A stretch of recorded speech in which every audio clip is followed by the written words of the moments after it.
Delhi liquor scam లో కీలక ఆరోపణలు ఎదుర్కొంటున్న బీఆర్ఎస్ ఎమ్మెల్సీ కవిత కేసు విచారణ నేడు సుప్రీంకోర్టులో జరగనుంది. ఈ స్కామ్ లో ఈడీ నోటీసులను కవిత సుప్రీంకోర్టులో సవాల్ చేశారు. తనపై ఎలాంటి చర్యలను ఈడీ తీసుకోకుండా ఆదేశించాలని కోరుతోంది సుప్రీంకోర్టు. జస్టిస్ బేలా ఎం త్రివేది, జస్టిస్ పంకజ్ మిట్టల్ ధర్మాసనం కవిత పిటిషన్పై విచారణ జరపనుంది. గతేడాది మార్చిలో ఢిల్లీ లిక్కర్ స్కామ్ లో కవితను ఇప్పటికే ఈడీ అధికారులు 3 రోజుల పాటు విచారించారు.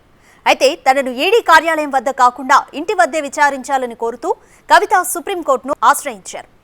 కవిత పిటిషన్ సుప్రీంకోర్టులో విచారణకు రాకముందే ఈడీ అధికారులు గత సెప్టెంబర్లో మరోసారి ఆమెకు నోటీసులు జారీ చేశారు. దీంతో నవంబర్ వరకు కవితను విచారణకు పిలవవద్దని కోర్టు ఆదేశించింది. అయితే మరోసారి నోటీసులు జారీ చేసిన ఈడీ కేవలం 1 రోజు మాత్రమే గడువిచ్చింది. కానీ విషయం కోర్టు పరిధిలో ఉన్నందున తాను విచారణకు హాజరు కాలేనని కవిత ఈడీ అధికారులకు సమాచారం ఇచ్చారు. మళ్లీ ఇన్నాళ్లకు కవిత కేసు విచారణలో సుప్రీంకోర్టులో రావడంతో తీవ్ర ఉత్కంఠ నెలకొంది.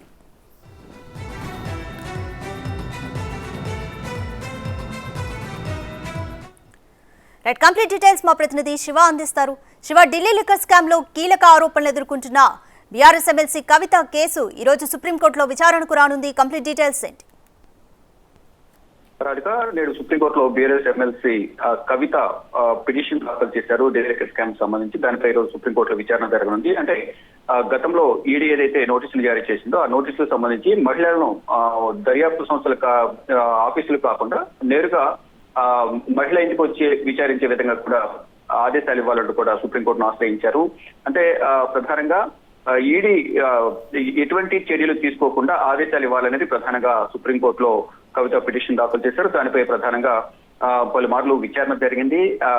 సుప్రీంకోర్టుకు వెళ్లిన తర్వాత కూడా సెప్టెంబర్ లో పిటిషన్ ఈడీ నోటీసులు జారీ చేసింది. కానీ విచారణకు కోర్టు పరిధిలో ఉన్న నేపథ్యంలో నేను విచారణకు హాజరు కాలేనని కవిత ఈడీ అధికారులకు తెలిపారు. తర్వాత సుప్రీంకోర్టులో కేసు విచారణకు వచ్చిన తర్వాత నవంబర్ వరకు కూడా కవితలు విచారణకు పిలవద్దంటూ కూడా ఈడీ అధికారులకు ఆదేశాలు జారీ చేశారు. తర్వాత ఎలక్షన్స్ రావడం, తెలంగాణ అసెంబ్లీ ఎన్నికలు, దాని తర్వాత కొంచెం దర్యాప్తు అనేది వెనుకబడింది. తర్వాత మళ్ళా నోటీసులు జారీ చేసిన నేపథ్యంలో 1 రోజు సమయం ఇచ్చారు. నేను ముందుగా నిర్ణయించుకున్న కార్యక్రమాల నేపథ్యంలో నేను విచారణకు హాజరు కాలేనంటూ కూడా కవిత మళ్ళా రిప్లై ఇచ్చిన పరిస్థితి కనిపిస్తోంది.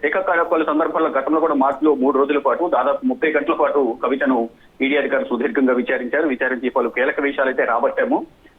ఇంకా మరికొన్ని సార్లు విచారించాల్సి ఉంటుంది కాబట్టి దర్యాప్తుకు సహకరించాలని కవితకు కొన్ని సూచనలు చేశారు. తర్వాత కవిత దగ్గర ఏవైతే ఆధారాలు ఉన్నాయో తను ఏదైతే ఫోన్లను ధ్వంసం చేశారని ఈడీ అధికారులు ఆరోపిస్తున్నారు. దానికి సంబంధించి దాదాపు 10 ఫోన్లను ఈడీ అధికారులకు కవిత సమర్పించారు. తర్వాత ప్రజెంట్ ఇంకా సుప్రీంకోర్టులో కేసు ఉన్న నేపథ్యంలోనే తాను విచారణకు హాజరు కావడం లేదంటూ కూడా పలుమార్లు ఈడీ అధికారులకు నోటీసులకు స్పందిస్తూ ప్రతిగా లెటర్ రాసిన పరిస్థితి కనిపిస్తోంది. ఈ రోజు కవిత కేసుతో పాటు పశ్చిమ బెంగాల్ కు సంబంధించి అభిషేక్ బెనర్జీ, మరోవైపు ఇటు తమిళనాడుకు సంబంధించి చిదంబరం భార్య నళిని చిదంబరం, వీరు 3 కేసులు కూడా ఒకేసారి ఈ రోజు విచారించబోతున్నారు. గతంలో ఏదైతే నళిని చిదంబరానికి మినహాయింపు ఇచ్చారో దర్యాప్తు సంస్థలను నేరుగా ఇంటికి వచ్చి మహిళలు విచారించే విధంగా కూడా చర్యలు తీసుకోవాలని గతంలో నళిని చిదంబరంకి ఏ విధంగా అయితే మినహాయింపు ఇచ్చారో తనకు కూడా మినహాయింపు ఇవ్వాలనేది ప్రధానంగా కవిత పిటిషన్ దాఖలు చేశారు. దానిపై ఈ రోజు అంటే కవిత విచారణకు హాజరు కావాలా లేదా అనే దానిపై ప్రధానంగా ఈ రోజు తీర్పు వెలువరించే అవకాశం కనిపిస్తుంది. అంటే ఈ రోజు వాదనలు జరగనున్నాయి.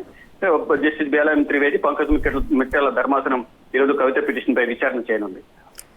శివ, సుప్రీం నిర్ణయంపై తీవ్ర ఉత్కంఠ నెలకొంది. ఇక ఈడీ అలాగే కవిత తరపు న్యాయవాదులు ఎటువంటి అంశాలతో సంసిద్ధంగా ఉన్నారు?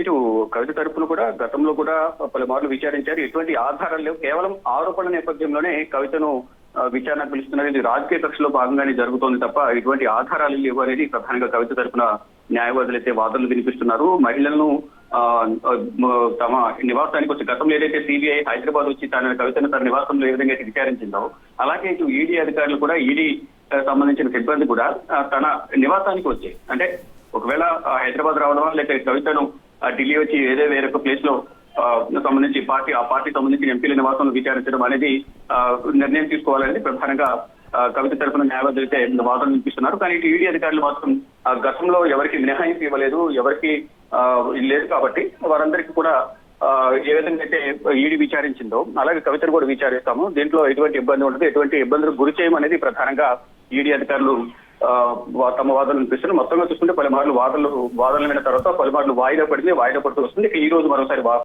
ఇరువురి వాదనలు విన్న తర్వాత కవిత ఈడీ విచారణకు సహకరించాలా లేదా ఈడీ అధికారులే కవిత వద్దకు వచ్చి విచారించాలా, ఒకవేళ అరెస్ట్ చేయాల్సి వస్తే ఎటువంటి చర్యలు తీసుకోవాలి అంటే విచారణ అంటే చర్యల నుంచి ఉపశమనం కల్పించాలి, ఎటువంటి చర్యలు తీసుకోకుండా ఆదేశాలు ఇవ్వాలనేది ప్రధానంగా కవిత తన పిటిషన్ లో పేర్కొంది. అంటే ఒకవైపు ఈడీ కార్యాలయానికి వెళ్లి మహిళలను విచారించకూడదు, మరోవైపు వాడే వచ్చి విచారించే విధంగా, మరోవైపు ఎటువంటి చర్యలు తీసుకోకుండా ఆదేశాలు ఇవ్వాలనేది ప్రధానంగా కవిత తన పిటిషన్ పేర్కొన్నారు. ఈ రోజు ఏం జరగబోతుంది అనేది కూడా బీఆర్ఎస్ శ్రేణులు అయితే ఉత్కంఠగా ఎదురు చూస్తున్న పరిస్థితి కనిపిస్తుంది. Thank you Shiva.